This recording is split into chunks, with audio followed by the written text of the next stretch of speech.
Peter, thank you so much for coming on the Easy Prey podcast today. It's a pleasure to be here, Chris. So, can you give myself and the audience a little bit of background about who you are and what you do? Sure. So I'm based in Silicon Valley. I am, I guess they call them a serial entrepreneur. I've started four companies before this one. They all got acquired in some form. I wouldn't say they were all home runs. Investors certainly made money. Sometimes I didn't. Um, but my background before that was I've studied AI. I have a master's in artificial intelligence from Stanford and an MBA from Tuck. And of course, everything I learned at Stanford in the late 80s is no longer applicable. Neural networks were like a 2 credit seminar, and now they're, how machine learning is done. Um, but yeah, I've started several companies and I have a background in AI, and I'm pretty much, I guess, a product focused entrepreneur, and that I like to solve problems with software. Gotcha.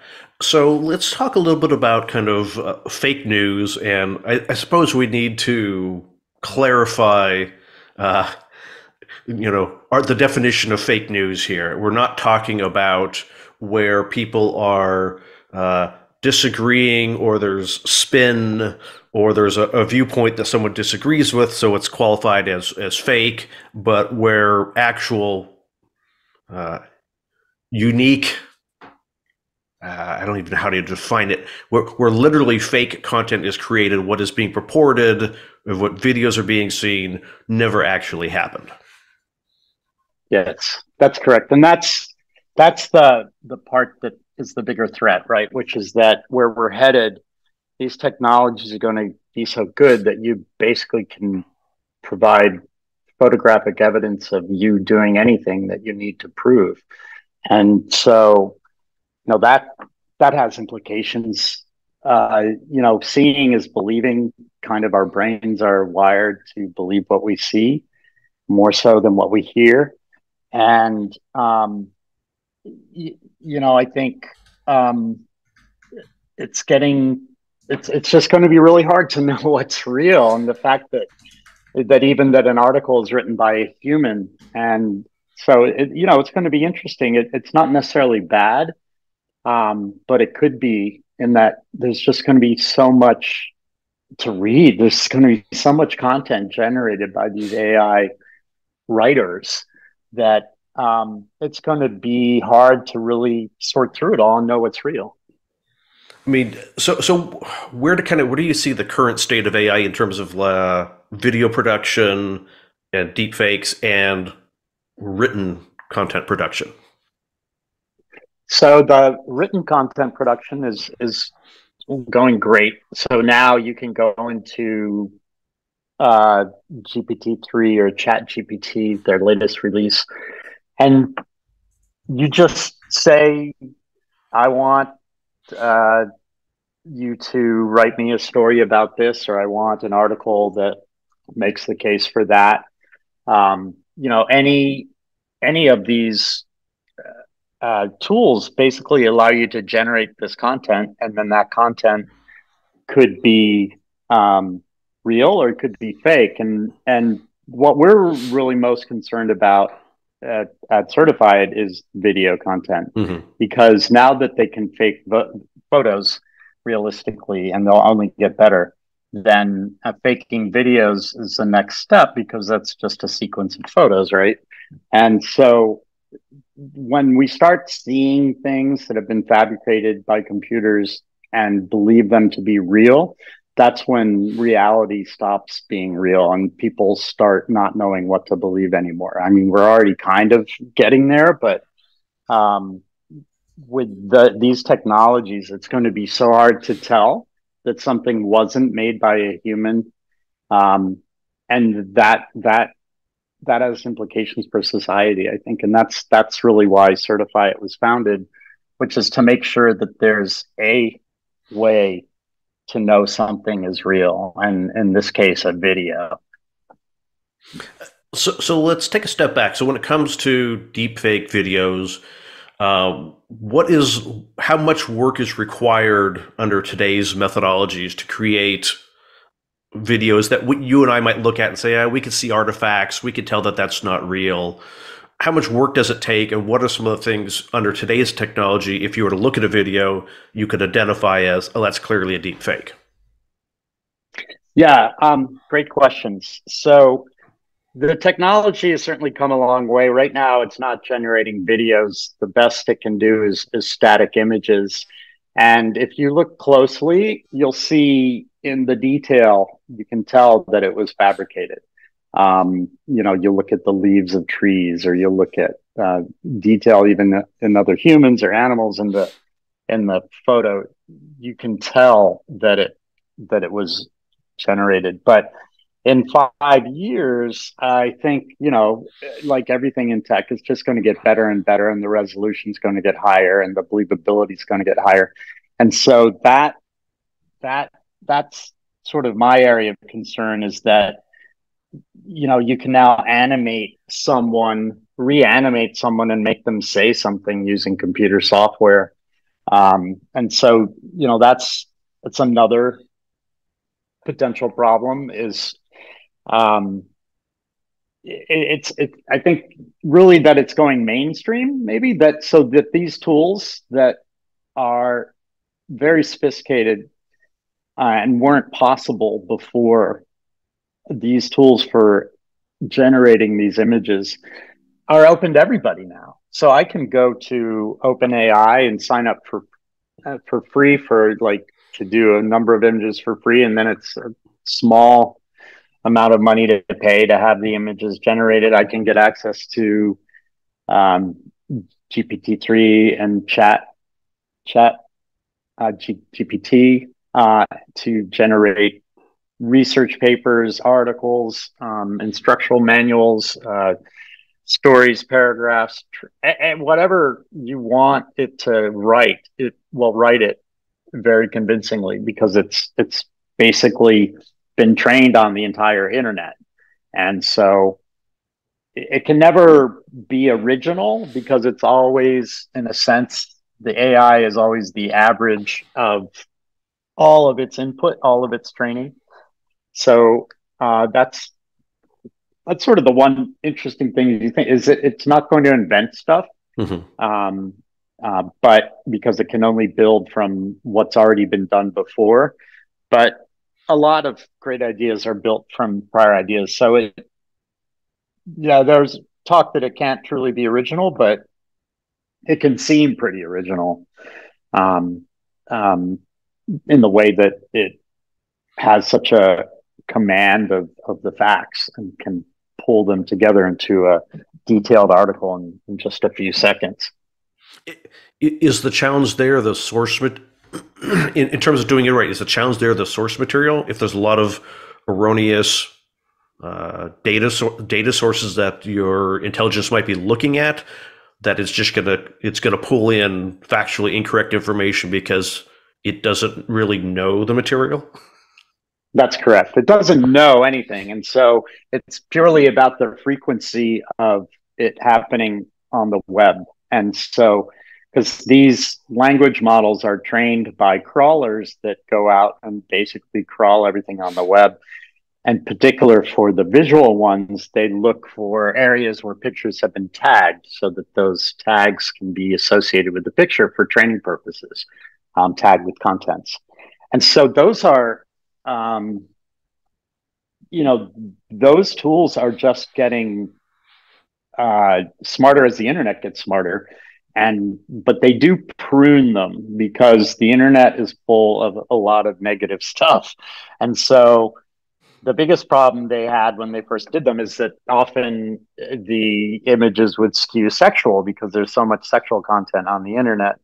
And so they had to adjust training to remove the sexual stuff. They had to, decide what they're going to train it with, but it was still trained with, billions of bits of data.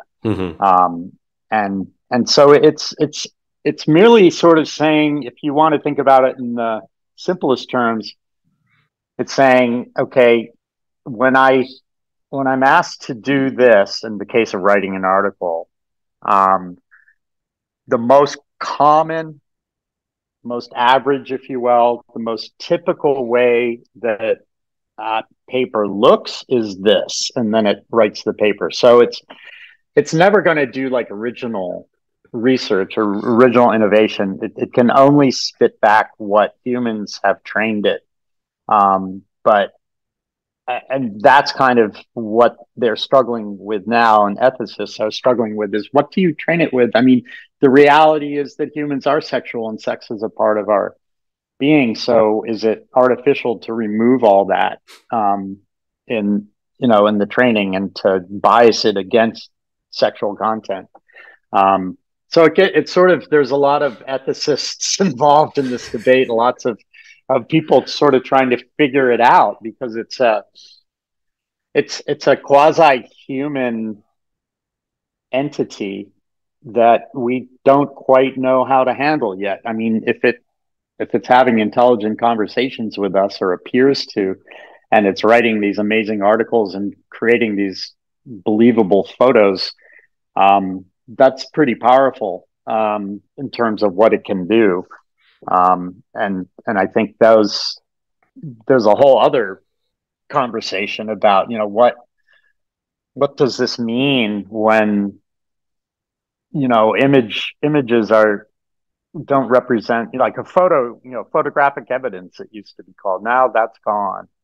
Um, and what takes its place? And that's kind of where I think CertifyIt comes in, is we're trying to own the spot that was originally owned by original cameras for proving things, by making sure that the video can't be tampered with.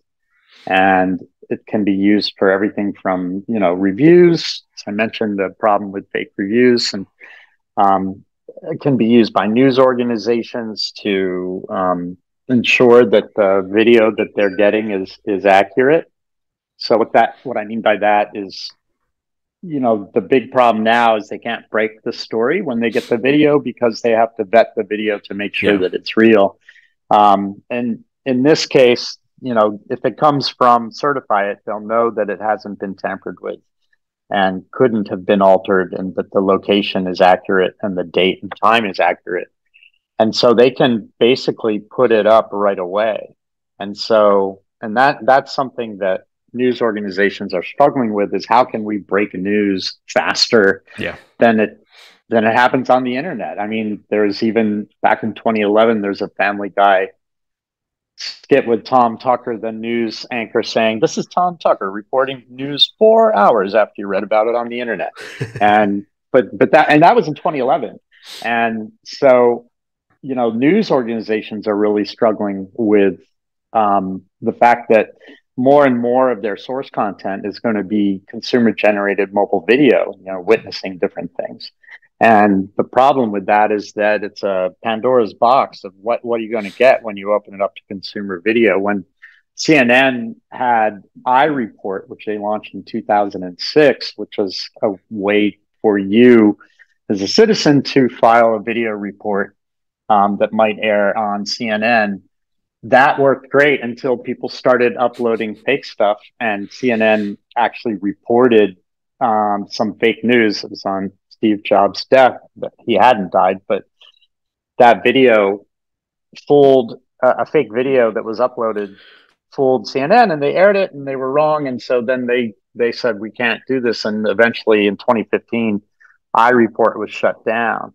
But with a tool like CertifyIt, they can bring it back, because they know that all the videos that they're going to get were actually filmed at the time and at the location that they were, and that there's no other content edited into them, because they're original. And that just saves a ton of time for the news reporting organizations, because they don't have to vet it. So let's talk a little bit about the product and how it works, because I can see some huge benefits, but also some I don't know, barriers to entry, barriers to usage. So let's kind of talk about some of that. Yeah. So what does the product actually do to help prevent fake video from spreading? So It basically says the only way to know for sure is if we create the video in the app and control it going forward. There's no loose fodder, no loose video that can be combined or edited into other videos and be used to create fake videos and fake news. So it simply, think of it as like your camera app, but the difference is when you record, it's not going into your camera roll, it's going up onto our server. And then it's streaming and then we can check the metadata. For example, if you say you're in a certain time zone, but we know your location and we know that that time zone is different from the one you're saying, then we'll correct it to be the actual time zone. So we can do things like that. So basically, it's just a way for us to know that the video went straight from its creator to being hosted with no way to edit or change it. And then all the app does is record the video. It lets you record clips so you can edit them into a story. And then it forces you to pin the video to the map within 150 meters of where you are, to allow for some distortion. And then it creates a link and opens a sharing window. And you can text that link, you can post it, you can email it, you can put it on social media. You can do whatever you want with it. And that link, so if someone, let's say you have a contractor working on a summer home up in Tahoe, and you can't get up there to check on them all the time, you could ask them to just record an end of day report with the app, and it would show, okay, they're there, and this work was actually done today. And it's not it's a big file, but it's not being emailed because it's already on the server. So all it is a link to stream it. So we just kind of made it really easy to record and share videos that haven't been tampered with and can't be tampered with. I can see benefits of things like that outside of news and whatnot. Like even when you're talking about the contractor of, tow truck drivers, before I tow a vehicle, I'm going to walk around the outside of it showing what dings or scratches or dents are or are not there. Absolutely. And do the same thing when you take it out of my tow yard. So I have kind of indisputable proof that the dings weren't there and you claiming that I, exactly keyed the side of your car while it was in my lot, that sort of thing. So it sounds like there's a lot of interesting uses. But doesn't it also rely on kind of an explicit trust in your organization that your certification is true? Yeah, that's a good point. And that's why we set up the company as a public benefit corporation. So we're a Delaware C Corp, it's called. C as in Charlie, which is the standard corporation format for companies that want to go public. There's lots of reasons why companies incorporate in Delaware that we don't have to go into, but we're a Delaware, when B Corps, B as in boy, or benefit corps started to come up. So benefit corp is sort of like you commit to fundamental operating principles that are about fairness and truth and data protection and a bunch of other things. And so the problem with that is it doesn't provide any legal coverage from shareholders. Because ultimately a C Corp has one duty, a sole duty, which is to maximize shareholder value. Although that sort of purist business philosophy is changing now, and businesses are more than just about maximizing shareholder value. I think that's becoming common. But by setting ourselves up as a Delaware public benefit corporation, this is a new form of legal entity. I think it was created maybe 7 years ago that gives you all the benefits of a C Corp, but it allows you to be mission driven and put that mission into your bylaws. And then you have to file a report every 2 years of your progress towards that mission. And so it's a corporation with a conscience by force, in that you've literally elected to incorporate as a public benefit corporation, which means you now are duty bound to achieve your social objectives, which are in our bylaws, which are to promote, the um, spread of accurate, truthful information and to fight fakery online. Um, so yeah, I mean, it really is a solution that I mean, I've tried to get hackers to work away, but it's such a simple concept, but it literally works. Is you just upload the video and stream it from a link, and then no one can tamper with it. Do you see challenges with? I mean, we're already seeing it with news organizations willing to air video, and in that desire to be first to publicly disseminate the information, that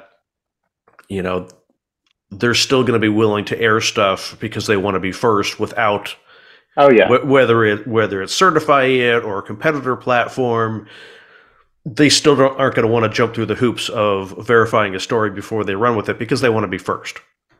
Yeah, you nailed it there. That's kind of their dilemma, is they want to break the news as quickly as they can, but they want to be factual.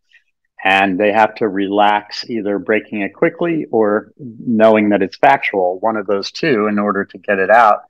And the thinking with CertifyIt is that you remove the uncertainty about the origin of the video or its provenance or whether it's been faked or not. Mm-hmm. So if you're getting people to use it, you as an organization that uses it will be able to break the news faster because you won't have to vet it. Which with every other piece of video you get, you have to vet it. You have to figure out where it came from and if it was tampered with. And if it's sort of commonly accepted, the challenge you talked about, the challenge here is one, there's a behavior change involved in that, and it's not my behavior, it's my behavior and me getting someone else to change their behavior. So now my contractor, I say, hey, could you use this app, CertifyIt, to give me a progress update every day or every week? And so it's about me pushing it on to them because they have to change their behavior to use it. And so that's a battle. That's a hard go-to-market strategy when you've got to change end consumer behavior. So, the way we're looking at it is partnering with initially going to the travel sites like booking.com, TripAdvisor, Travelocity, if they still exist, all of these booking sites, and offering a level of review that's a certified review, because with fake reviews are a big problem now.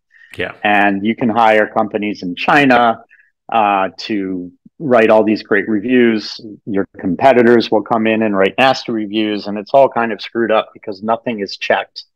And so I think we can pitch these firms on, you should have a level of review that's a certified, that guarantees that the person was actually at that location before they can submit a review. And that's what our app can do, because the app doesn't let you post unless you reveal your location. There could just be a step in the review process where you first submit a short video that proves you're there, or they could even move to supporting video reviews, which I know is of interest to some of them. So I think, that's our plan, is to go with these big partners who then make the tool available to their end users. So if I'm on eBay and I want to buy something, but I'm not sure if it works as promised, then I can ask the seller, like I would want eBay to have a link there to install the CertifyIt app, and just suggest, not sure, have the seller send you a CertifyIt video of the product to be sure they have it in stock and that it works as promised, something like that.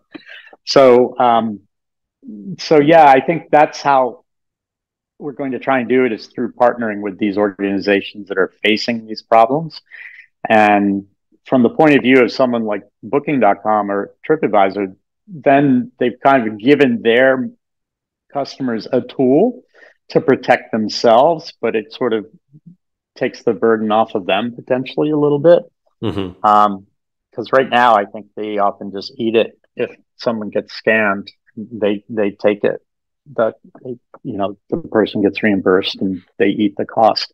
So I think there'd be a business argument for these firms to support more accurate reviews.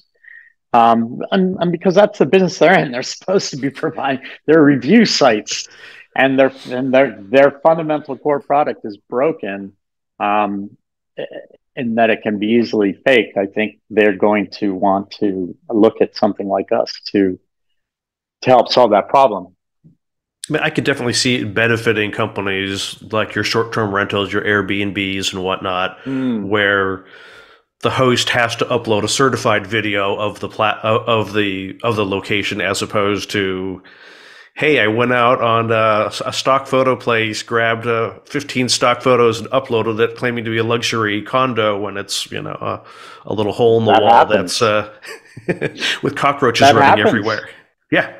Absolutely. I mean, I checked into a hotel in Italy that was nothing like its pictures. And I mean, nothing like it. It was just total fake profile and it was, it was amazing to me, um, that there was no way to prevent that from happening. But this would have prevented that. If you say, I'm only going to go to places where they can provide the certified video to prove it's real, um, then then you have a better chance of having a successful vacation. So yeah, the travel use cases are big, and then I think if we can get the news organizations to sort of promote it collectively as an independent third party service that's a public benefit corporation, blah blah blah, because I think people won't trust the vetting if it's done by the news organization itself, Yeah. because everybody believes the news organizations have agendas, which they do. And so if we could get everybody to use CertifyIt as sort of the gold standard for verified video, then you could just see it growing in all sorts of industries, where everything from insurance claims to um, you know dating, like getting someone to actually send a video of what they actually look like before you meet them. There's all sorts of places where people get fooled online, and this is designed to be a tool to prevent that.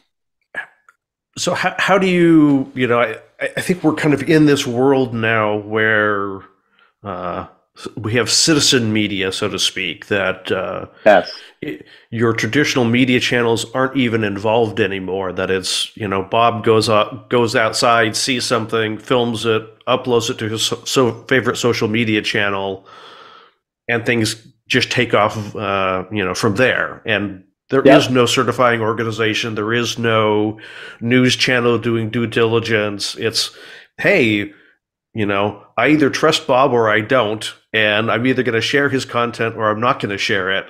And at some point, well, people kind of do that assumption of like, well, 45 other people have shared it. It must be true. Yet let me turn around and share it as well. If you're losing these Mm-hmm. organizations, which in theory should be doing their due diligence, to citizen journalism, they're already struggling to, your news station's already struggling just to keep up with what's going on, and then now they're being entirely Absolutely. bypassed. Is it that we as citizens and consumers of media need to say have a higher standard in some sense when we've kind of proven that Yeah. we're really bad at standards ourselves? Yeah, no, you're right. I mean, we've got to stop believing what we see. And that's really hard because our brains are trained to believe what they see. Seeing is believing. We're all taught that. And then subconsciously, when you see things, they register. Um, so the fact that you can make videos that convincingly show someone doing something they never did, or something happening that never happened, you can trick people's brains pretty easily, because if they're just an autopilot and the video scrolls by and they watch it, they'll believe it. And even if it's kind of osmosis into their brains, even if they're not really paying attention. And so um, the it, it it so let's say, as you said, which I think is true, the news organizations are struggling because they can't keep up with social media, which is where most people get their news now. Um, and so, from their point of view, um, even if the news orgs don't make it, the consumer can sort of say, "Well, I saw this video that somebody's sharing, but it could be fake, and I'm not going to believe that any video is real unless it's CertifyIt video." So it's sort of like, would it require a new awareness that the tool exists, and someone having been exposed to the problem through online scams or something for them to probably take it seriously. But I think that those wake up calls of bad people getting scammed or fooled with this new generative AI to create fake videos and images and articles, I think people are going to get fooled more and more. And then they're going to start looking for a tool they can use to sort of guarantee, get a video that they can be absolutely sure is real. So it's a weird product to bring to market, because you've got to sort of bring it to market by convincing people to ask other people to use it. Yeah. And I suppose it's, we haven't seen substantial fake. I'm trying to figure out how to phrase this because I don't think I got it right, but we haven't really seen substantial fake video where there were significant consequences. We get, everyone can look at the, oh, hey, there's a voice and body double of an actor that they've layered on AI generated content, but it's fun and entertaining, not malicious. Right. The stuff that I've seen that is quote unquote malicious, you spend a couple minutes looking at it and you see, facial tint changing every couple of frames, and the person only looks straight into the camera and never turns. There's a lot of tells in the current AI stuff.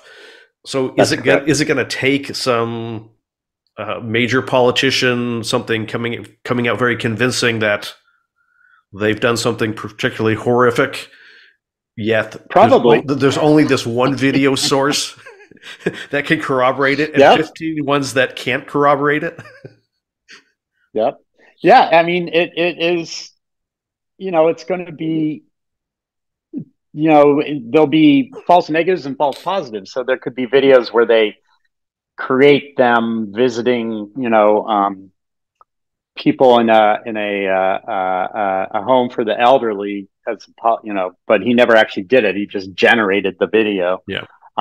So there's that kind of fakery, as well as just the fraud kind where you're just outright lying. And, because a lot of people don't fact check, once they've picked who's going to tell them their news, they just believe it. And, we get these silos like we have. So, yeah, I mean,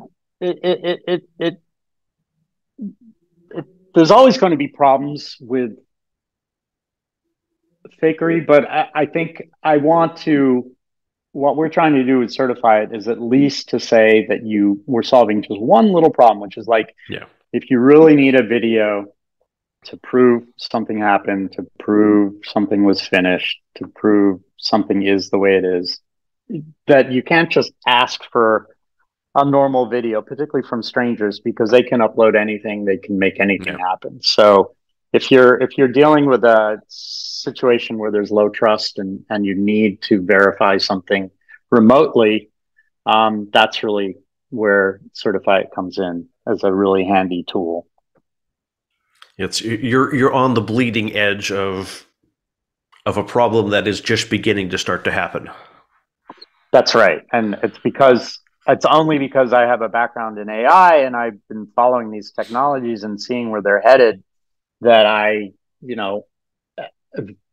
realized, okay, this is actually happening now. And it is. It's like 2022, I think, is going to be known as sort of the year that AI really started to tip into the mainstream, because with these image generators now accessible by anybody, you can just imagine. I mean, it's all the social channels are filling up with videos of and photos rather, generated with these image generators that are so entertaining, but so completely unreal. Yeah. Dog strawberries and things like that. Absolutely. Yeah, you can make anything. And it's so cool. I literally, you just like a dog petunia, or a petunia that, that came from a dog or something. And it'll make a petunia out of dog fur. It's just crazy. And, you know, it is a little early now in terms of people can pretty much tell, but just at the rate at which technology evolves and improves, and these technologies, we're kind of at this tipping point, like I said. I think in 5 years, generative AI is going to be able to produce things that you can't tell, just can't tell whether it's real or not. Yeah. Hey, Mr. AI, produce a video of Peter talking about cats that he loves when he actually hates cats, that sort of thing. Right. And he's a dog guy. Exactly. And then, put that all on social media. Oh, Peter's a cat guy. And, but yeah, I mean, there's all sorts of, I mean, it's just so easy. Because now, yeah, I mean, for a while, DALL-E and OpenAI restricted the uploading of faces so that you couldn't put, make people do things they never did. But then that was no fun, because that's what people wanted to do most is, fuck with their friends.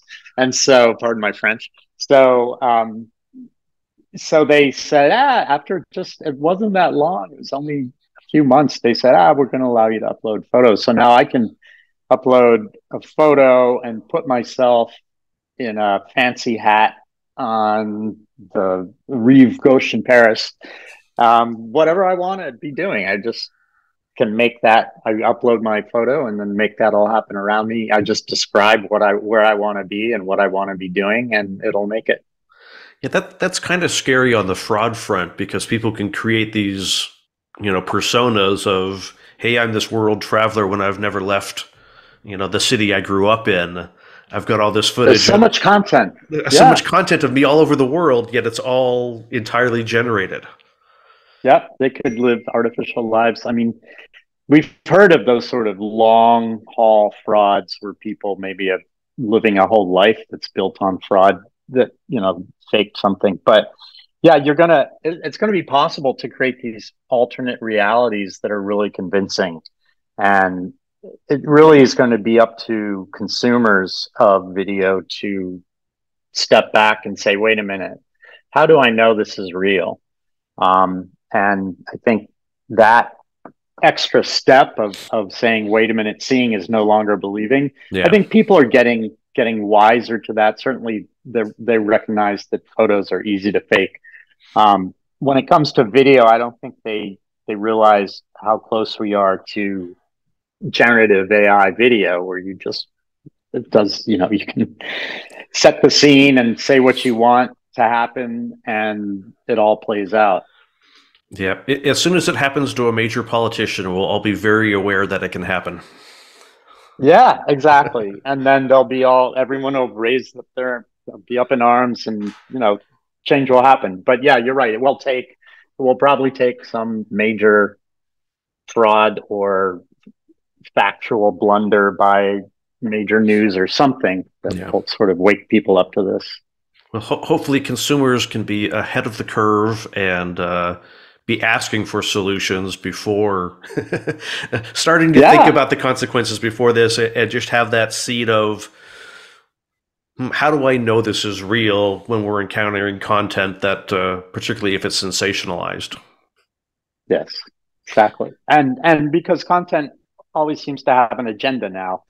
And so content is always designed to build the point of view of whoever's sharing it. And it's really easy to sculpt as well as just cherry pick content to tell the story that you want. And so it's really about consumers taking the extra step to verify things if it's important to them. And that's all that CertifyIt is trying to do, is to be one of those tools that you can say, okay, I need a I need to see that something happened far away from me, and the person who's going to show me, I don't know anything about. So I want to be 100% sure that this happened. Then I'm going to, and the person has iOS because we're only on iOS right now. Then you just say, hey, can you install this little app and send me a video? And the app is really simple. It just takes your phone number. It doesn't, there's not a lot of sign up stuff.